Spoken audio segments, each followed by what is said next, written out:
We still have no idea what it's going to look like. It's like a $700,000 body kit. No one's ever done it before, and this is going to be the perfect opportunity to do it on this type of car. But there is a lot more to do on this Bugatti to start with before we get to fitting the body kit. Most people know Mat Armstrong as the YouTuber who brings wrecked supercars back to life. But one project changed everything. This is the wing that Venom have made, but obviously it doesn't fit to this, but it's going to be way easier to make this platform fit onto the wing. You can see that it's just completely different fitment at the minute. What began as an attempt to rebuild a crashed $6 million Bugatti Chiron quickly escalated into a battle with one of the world's most exclusive car manufacturers. Accusations, blocked parts, and a controversy that divided the automotive community soon followed. So what really happened to Mat Armstrong? And why did this rebuild become the biggest gamble of his career? The $6 million disaster. Every incredible story has a moment where everything changes. And for Mat Armstrong, it all began with a crash that many believed had already written the ending. At first glance, it looked like another expensive supercar accident, but hidden beneath the shattered carbon fiber was a controversy that would eventually pit an independent YouTuber against one of the most powerful names in the automotive world. The car at the center of it all belonged to entrepreneur and trader Alex Gonzalez, better known online as FX Alex G. Only weeks after taking delivery of his purple Bugatti Chiron Pure Sport, disaster struck on the streets of Miami.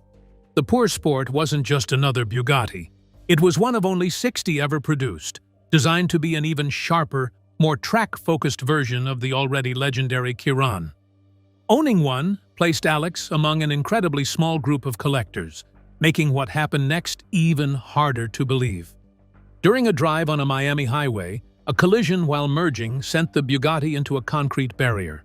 The impact destroyed much of the front end, deploying the airbags, damaging the suspension, and leaving the car with severe structural damage. What had been one of the world's most desirable hypercars only moments earlier suddenly looked beyond saving. The transformation was almost unbelievable. In the space of a few seconds, a multi-million-dollar masterpiece had become one of the most expensive wrecks anyone had seen in recent years. When Bugatti's technicians inspected the vehicle, their conclusion was immediate. Rather than proposing a repair plan, the car was effectively declared a total loss. For most owners, that decision would have marked the end of the story. Insurance would settle the claim, the damaged vehicle would disappear into storage or salvage, and life would move on. But this case refused to follow the usual script. After the insurance process, the damaged Chiron appeared on Copart, the well-known auction platform for salvage vehicles. Despite its condition, the car still carried an astonishing value simply because of its rarity. Rather than walking away, Alex made a decision that surprised nearly everyone. Reports indicate he bought back his own Bugatti from the insurance company, spending somewhere between $1.6 and $1.9 million just to reclaim a vehicle that many believed could never return to the road. It was an enormous financial gamble, but Alex wasn't ready to give up on the car that had barely been in his possession before the accident. That decision eventually led him to someone whose reputation had been built on tackling impossible rebuilds. By then, Mat Armstrong had already become famous for rescuing wrecked performance cars that most people considered hopeless. Lamborghinis, Ferraris, McLarens, and Porsches had all passed through his workshop. But this project existed on an entirely different level. A Bugatti Chiron Pure Sport wasn't simply another damaged supercar. Individual components could cost more than complete luxury vehicles, while its engineering was unlike anything Mat had worked on before. When Mat traveled to inspect the car in person, he quickly understood the scale of what lay ahead. The visible body damage was only part of the challenge. Hidden beneath the broken carbon fiber sat one of the most advanced road cars ever built, powered by Bugatti's remarkable 8-liter quad-turbo W16 engine. Even routine servicing on a Chiron requires highly specialized procedures, making a complete rebuild seem almost impossible without factory involvement. Logic suggested walking away. Almost every financial calculation pointed toward failure, and countless people believed attempting the rebuild would become an expensive mistake. Yet Mat saw something entirely different. Instead of focusing on what had been lost, he saw an opportunity to answer a question nobody had dared to ask. Could an independent builder restore one of the world's rarest hypercars without relying on the company that built it? Neither Mat nor Alex realized that fixing the damaged car would soon become the easiest part of the journey. Before the first major repair even began, Bugatti made a move that transformed a mechanical challenge into a battle over ownership, control, and who truly has the right to repair a vehicle after buying it. Bugatti fights back. As preparations for the rebuild gathered momentum, Mat Armstrong expected the biggest obstacles to come from broken carbon fiber, damaged suspension components, and the complex engineering hidden beneath the Chiron's bodywork. Instead, the first major roadblock came from somewhere no wrench could reach. Shortly after Mat inspected the car in Miami, Bugatti officially classified the Chiron as a total loss within its global system. On paper, it sounded like little more than an administrative update. In reality, it completely changed the future of the project. With the Vehicle Identification Number, or VIN, marked accordingly, authorized Bugatti dealers and service centers were no longer permitted to supply parts connected to that specific car. Suddenly, obtaining even the smallest factory component became nearly impossible. The challenge was no longer rebuilding the Chiron. It was finding a way to rebuild it without access to the very pieces designed to keep it alive. For Alex Gonzalez, the decision felt like more than a parts restriction. He believed that despite legally owning the car, the manufacturer had effectively taken control over whether it could ever return to the road. What began as an ambitious restoration had quickly evolved into something much larger: a public dispute over ownership and the right to repair. Rather than keeping the disagreement behind closed doors, Alex decided to bring it into the spotlight. He issued a public challenge, giving Bugatti a limited window to reconsider its position. If the company refused to supply the necessary components, he and Mat would begin recreating parts themselves using modern manufacturing methods, including 3D scanning and fabrication. It was a bold move, one that immediately attracted attention throughout the automotive community. The growing publicity eventually reached Bugatti CEO Mat Armstrong. Conversations reportedly followed through direct messages and phone calls, giving supporters hope that a compromise might still be possible. For a brief moment, it appeared both sides could find common ground. That optimism didn't last. Bugatti ultimately stood by its decision, maintaining that its position was based on safety rather than convenience. From the company's perspective, the Chiron was a hypercar capable of extraordinary speeds, and allowing unofficial repairs could expose both owners and the manufacturer to unacceptable risks if something later failed. While many understood that argument, others questioned whether safety was the only reason behind such strict control. The debate quickly spread beyond this single Bugatti. Enthusiasts around the world began asking a much bigger question. If someone legally owns a vehicle worth millions of dollars, should the manufacturer have the power to prevent independent repairs? Or does protecting a brand's reputation sometimes come at the expense of customer ownership? For Mat, the answer wasn't going to come through social media arguments or corporate statements. It would have to come from the workshop. Instead of abandoning the project, he became even more determined to understand every detail of the Chiron's construction. If factory parts were unavailable, then the only option was to learn exactly how the car had been engineered and discover whether another path existed. That decision would soon lead to the most daring stage of the rebuild.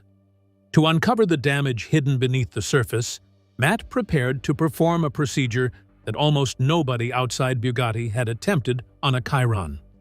What he found after separating the car would challenge long-held assumptions about one of the world's most exclusive hypercars. Then, Mat did the unthinkable. With Bugatti refusing to supply parts and no official repair path available, most people would have accepted defeat. Mat Armstrong chose the opposite approach.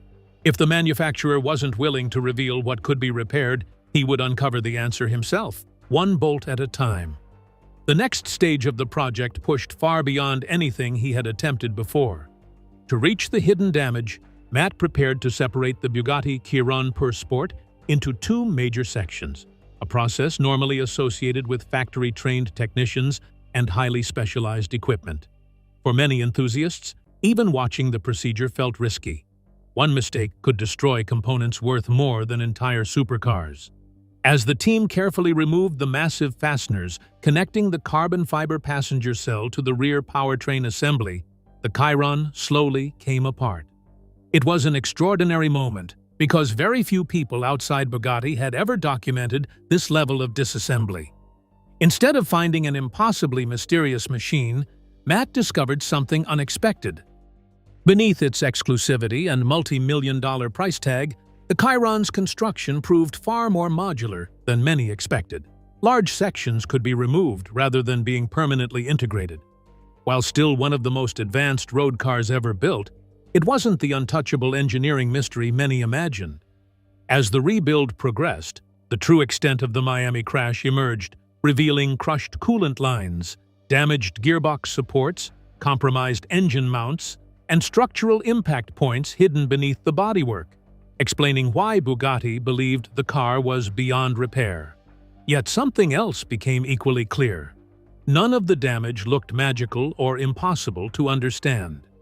Every broken bracket, bent component, and cracked mounting point represented a mechanical problem waiting for a mechanical solution. While the repairs would demand exceptional skill, Mat no longer saw an impossible project.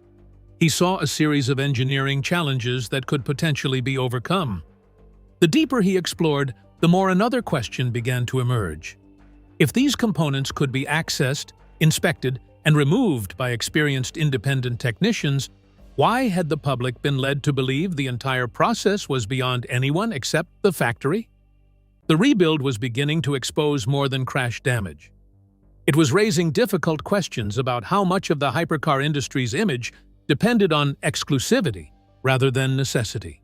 Even so, the biggest obstacle was still waiting. Among the damaged components sat one seemingly ordinary piece that carried extraordinary importance. A critical gearbox mounting bracket, responsible for supporting the relationship between the engine and transmission, had been badly damaged. Replacing it should have been simple, except Bugatti wasn't willing to sell one. Without that single component, the entire rebuild could come to a halt.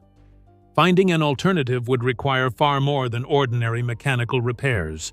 It would force Mat to rely on independent craftsmen, advanced manufacturing techniques, and a level of creativity that few people would ever risk on a machine worth millions of dollars.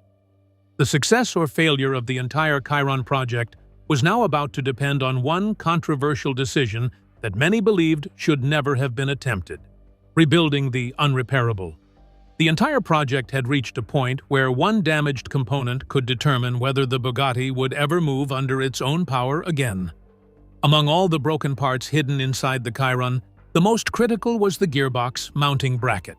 It served as one of the primary connection points between the engine and transmission, making it essential to the structural integrity of the entire powertrain. Under normal circumstances, Bugatti would simply replace the casting with a brand new factory part. But for Mat Armstrong, that option no longer existed. With official replacement parts unavailable, the team faced a difficult choice: manufacture a completely new bracket, or attempt the far more controversial option of repairing the damaged original. Mat entrusted the job to experienced independent machinist Bob from the machine shop. Before beginning, Bob carefully analyzed the casting, identified the alloy, and determined whether it could safely withstand the enormous forces generated by Bugatti's 8-liter quad-turbo W16 engine after repair. Only after that analysis did the real work begin. Instead of covering the damaged area, Bob gradually rebuilt the weakened section, restoring its strength while reinforcing the surrounding structure. Additional material and carefully designed support ribs were incorporated to improve durability. According to technical discussions surrounding the rebuild, the finished repair may have been even stronger than the original casting. It was an extraordinary responsibility. The safety of a hypercar capable of incredible speeds now depended on the craftsmanship of an independent specialist rather than a factory production line.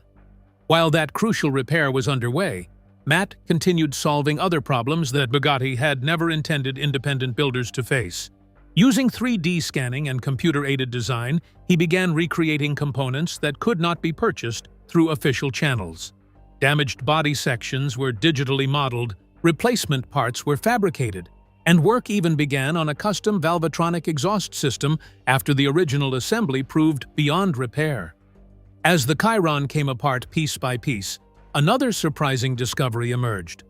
Several smaller sensors and electronic components appeared remarkably similar to parts found elsewhere within the wider Volkswagen group, including Audi models. Although the Bugatti remained an engineering masterpiece, the project revealed that not every component was as unique as many people assumed. The rebuild was gradually exposing how exclusivity and shared engineering could exist side by side. With every obstacle overcome, confidence inside the workshop continued to grow. The project was no longer about waiting for Bugatti's approval. It had become proof that skilled engineers, modern manufacturing technology, and careful testing could provide solutions even when official support disappeared. Still, one enormous question remained unanswered. Repairing damaged components was only half the battle. None of the reinforced brackets, custom-built parts, or painstaking fabrication would matter if the Chiron refused to start. Months of work had led to this single moment. The engine, electronics, and newly repaired drivetrain would soon be reunited for the first time since the Miami crash.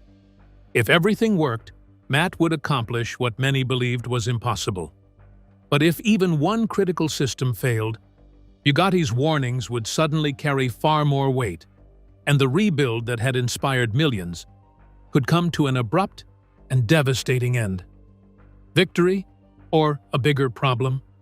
After months of setbacks, endless fabrication, and constant uncertainty, the moment everyone had been waiting for finally arrived. The rebuilt Bugatti Chiron Pur Sport was ready for its first start. Every major component had been reassembled, the fluids had been checked, the electronics reconnected, and the repaired drivetrain carefully inspected. Now, there was only one question left to answer. Had Mat Armstrong actually pulled off the impossible, or had Bugatti been right from the very beginning? As the ignition sequence began, the workshop fell silent. Then, the 8-liter quad-turbo W16 came to life. Instead of warning lights and mechanical chaos, the engine settled into a smooth, steady idle. For everyone who had followed the rebuild from the beginning, it was an unforgettable moment. A car that had been declared beyond repair was running under its own power once again. It wasn't simply a victory for Mat and his team. It challenged the widespread belief that an independently rebuilt Bugatti could never safely return to life. Success did not put an end to the controversy. As videos of the rebuilt Chiron circulated online, fresh criticism quickly followed. Some viewers claimed the car still had a dangerous crack in the gearbox, suggesting the rebuild had overlooked a serious safety issue. Mat eventually addressed the claims, explaining that the damaged area was not the gearbox housing, but a separate mounting point that had already been professionally repaired and reinforced. Even after documenting every stage of the restoration, some viewers remained skeptical. That reaction highlighted something much bigger than one repair. The Chiron may have been running again, but its future was far from ordinary.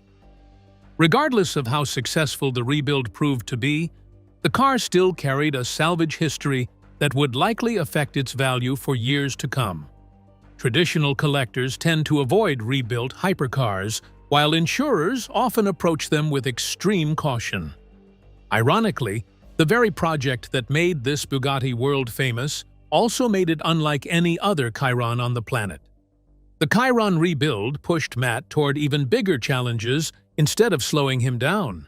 His next project, a repossessed Bugatti Veyron, came with factory repair estimates of nearly $350,000. Yet one major gear problem was ultimately traced to a simple fuse replaced with an inexpensive Halford's part, proving costly repairs are not always caused by major mechanical failures. At the same time, the risks surrounding Mat's work had grown dramatically. Every new project carried higher financial stakes, greater technical complexity, and increased public scrutiny. One significant mistake could damage years of credibility, while every successful rebuild pushed him further into direct conflict with traditional ideas about manufacturer control and independent repairs. Looking back, it becomes clear that the Purple Chiron represented far more than a remarkable restoration. It ignited a global conversation about ownership, repair rights, and whether manufacturers should have the final say over products that customers have already purchased. For many enthusiasts, Mat demonstrated that determination, engineering expertise, and innovation could overcome barriers that once seemed untouchable. For others, the project remained a reminder that some machines are simply too valuable and too powerful to rebuild outside the factory. Either way, one fact is impossible to ignore. Mat Armstrong didn't just bring a wrecked Bugatti back to life. He challenged an entire system, forcing millions of people to question where manufacturer authority ends and true ownership begins. And if history is any indication, this won't be the last time one of the world's biggest automotive brands finds itself challenged by a creator who refuses to accept that impossible is the final answer. What do you think? Was Mat right to challenge Bugatti, or did the company make the right call? Share your thoughts below, subscribe, and watch our next video for more incredible stories.